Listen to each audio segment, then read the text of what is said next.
All members have voted. As the only woman currently on the Culver City Council, as the sixth woman to serve this city in its 100-plus year history, I'm the youngest, the only person of color, a Spelman HBCU grad, an attorney, a working mother with a school-age daughter, a holder of student loan debt. Joe got to do something about that. And the child of an immigrant. I care so deeply about the experience of everyone who lives, works, learns, and plays in Culver City. And I am so proud and grateful to serve as your mayor. Thank you.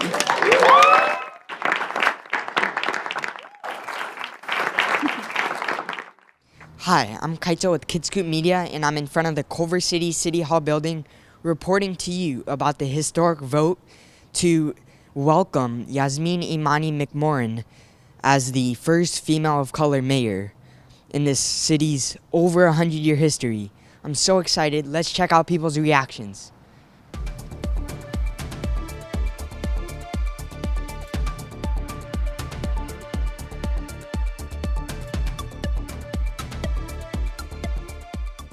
At the core, what really matters is that we are here for each other, and we have to go beyond the prejudice that comes with the color of our skin, for example, obviously, our gender.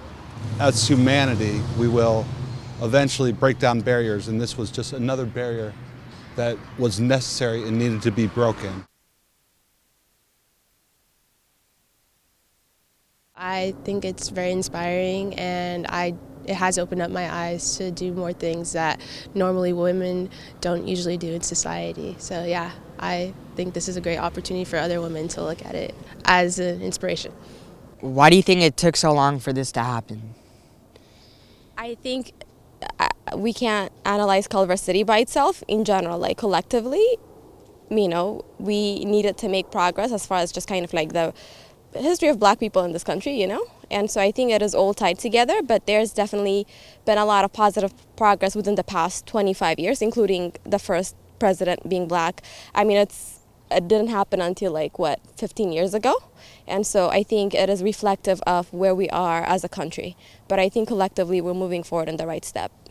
As society is changing, we are getting more women. Like right now, we in LA County, we have Karen Bass, who's African American, and now Culver City. We're like a community of many countries, like in California, in LA, in Culver City. So it's exciting to see that for the younger generations. We need voices of everybody represented at all levels of government and all levels of organizations, you know, so they can be advocates for, you know, people with similar experiences. So, you know, that's an intersection right there, right? She's female and she's Black, right? So that's pretty powerful.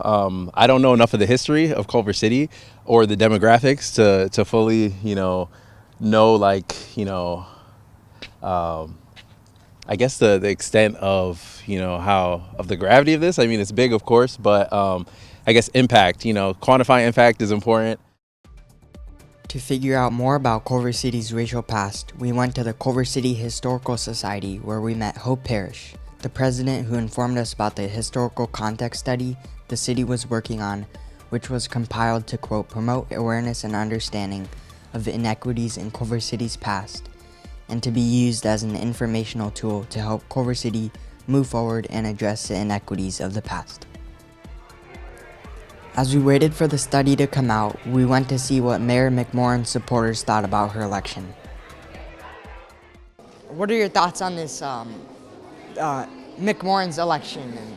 Yeah, well, I think that it is a super historic moment in time, not just for the city, not just for the new mayor, but I think that for especially little girls in our district who are looking up and now finally for the first time in our city's history seeing a Black woman and the first woman of color to serve as mayor in our great city. I think that it is very historic, and especially through the lens of us knowing that you can't be what you can't see, that maybe the little girls in our district will see Mayor McMorrin as a beacon of hope, but also something or a role that is achievable for our students. And so I'm very, very excited to be here today.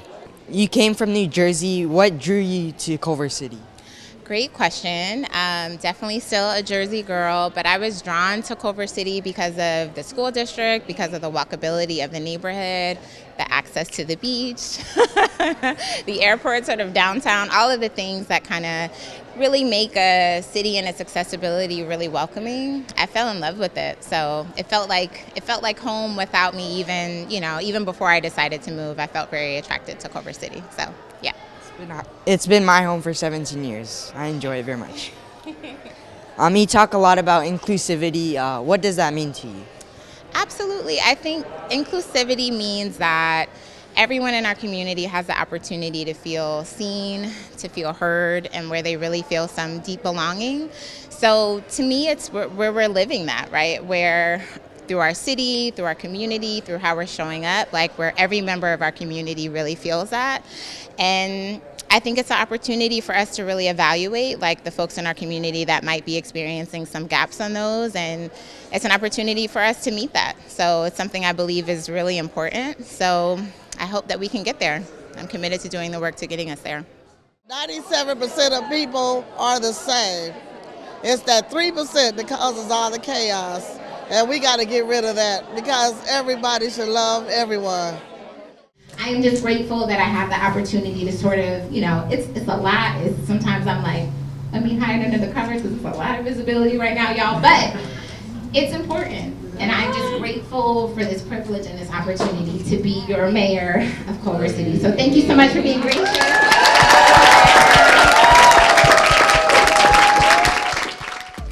To connect this election with the broader movement for civil rights, we went to the annual MLK event for Culver City. We're very excited. The community rallied behind this event. Despite the rain, we've got 200 people attending. We're doing the service kits. We're going to be doing breakfast. We're going to have some African drumming and dancing and some music next door at the Vets Auditorium. This is a very strong, resilient community here in Culver City, so we're very excited and thankful. How is Culver City manifesting Martin Luther King's dream? We know Dr. King was really intentional about combating what he called the three evils, which is poverty, racism, and militarism. We are in the process of hiring a consultant to work on our racial equity action plan, which has been some years in the works now. We do have some initiatives around like training staff, around senior staff, around DEI, which I'm really proud of being a part of spearheading last year. We're on our journey. We're making strides, but we're not there quite yet, but we're on that journey. What do you think Culver City's doing to fulfill Dr. King's dream? Well, one of the things I've noticed is the event, Martin Luther King program that they put on every year. So to me, that is a big step, and it's just bring the community together, and it shows that Culver City is being more inclusive. And I just think it's a wonderful thing. The event also brought a man who presents Dr. King's words, and this is a portion of it. Human progress is never inevitable. It comes through the continuous work and the persistent effort of dedicated individuals, and without this hard work, time itself becomes an ally of the primitive forces of social stagnation. We must make it clear that the time to do right is now, and that the time is always right to do right.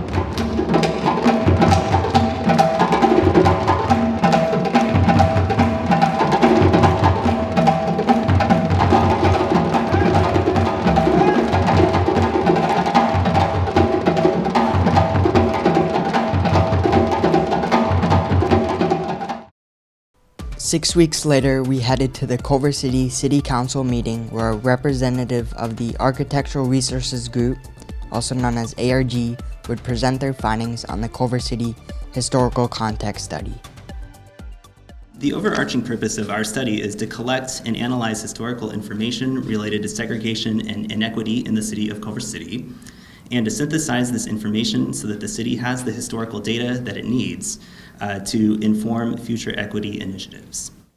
One future equity initiative includes the Racial Equity Action Plan, which the city is working on right now, along with a youth representative. I reached out to the head of the Equity and Human Relations Advisory Committee, who is in charge of REAP development, but they are not in the community engagement phase yet. After reading the 65-page historical context study report, I discovered the concept of the sundown town. A sundown town is a town that doesn't allow non-white people after sunset, dating back to the 1890s. According to the report, quote, there is no concrete evidence indicating that Culver City had posted signs or other official indicators that it was a sundown town, end quote. However, it's important to note that a sundown town is more than the signs, but the way people were treated by police, by citizens, and by laws. As proof, on page 112 of the book Sundown Towns, the author James Lowen mentions that, quote, near Los Angeles planned all-white suburbs set up around this time, including Beverly Hills, Culver City, and several others, end quote. According to a historian's report on the racist past of Culver City, a source used by the Culver City Historical Context Study, there are stories of non-whites being discriminated against by housing, police stops, physical abuse, and racial slurs. Some evidence of discrimination include an owner of the Cotton Club, Culver City's premier jazz club, which has black entertainers reporting that, quote, under the original owner, no colored patrons were admitted, the entertainers had their own entrance and were excluded from mingling with customers, end quote. And according to the director of the movie All Quiet on the Western Front from 1930, the Ku Klux Klan got so strong in Culver City that you would drive to the studio and in the middle of the road you see a white paint. Initials Klansman I Greet You, KIGY, end quote. From the historical context study, one thing that stood out was on page 54 of the report, quote, in 1994, the Culver City Police Department hired one of the 4 LAPD officers who in 1991 was caught on camera striking and kicking Rodney King. The officer was fired from the LAPD for his conduct, but was twice acquitted of all criminal charges.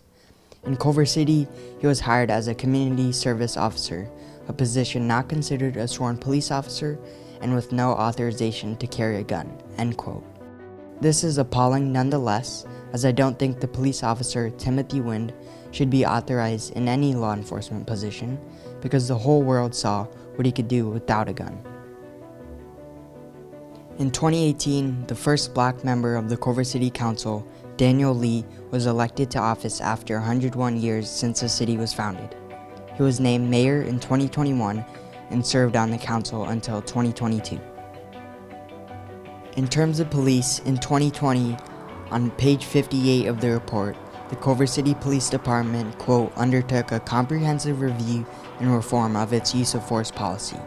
Nodding to the department's past transgressions, the amended policy notably curtailed the practice of making police stops for minor traffic violations, which disproportionately affected people of color, introduced alternatives to police in response to nonviolent conflict, and supported alternatives to incarceration. I met with the Culver City City Council member Freddie Puza at a local park. We discussed the importance of a politician relating to the identity of the community members. Identity and lived experience are so important. We have to think about why in our 106 years, right? Why has it always been, historically cisgender, straight, white men?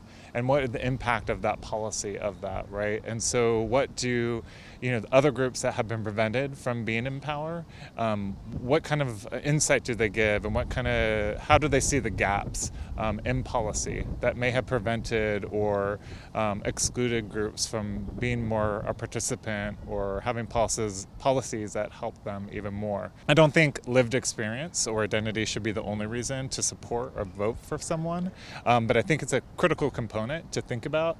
I think it's really important to see those gaps.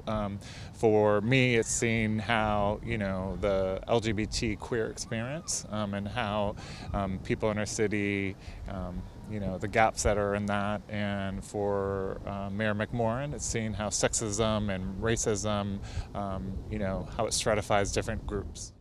What legacy do you want to leave behind? What a good question.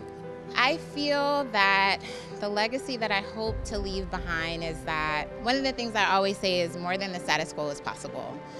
And I hope that in sort of the way that I lead and how I ask questions and the ideas and the projects that I'm trying to ensure that Culver City embodies or adopts, I hope that people really remember that human beings built the systems that we have, which means that human beings can shape them and make them better and more inclusive to everyone. And I hope that that gap of where we are and where we could be really inspires us. And so I hope that my legacy brings us closer to that, brings us closer to a Culver City where everyone can thrive, where we welcome neighbors, where our streets are safe, where all of our city departments are, providing a high level of service to every member of our community. So I hope, I hope my legacy is a part of shifting that narrative, bringing us closer, because I think it's possible. I believe, in the glass half full. I think we can have nice things. So yeah, I hope that that's a part of, the impact that I leave in our community. Yeah, I believe in your impact as well. So yeah.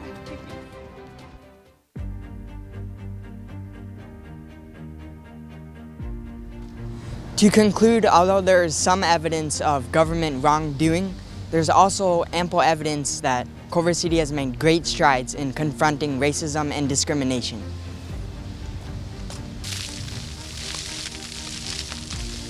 These great strides were only possible by people electing their leaders, and that is why I went on this journey to learn about my city's history, as well as hopefully inspiring others to engage civically.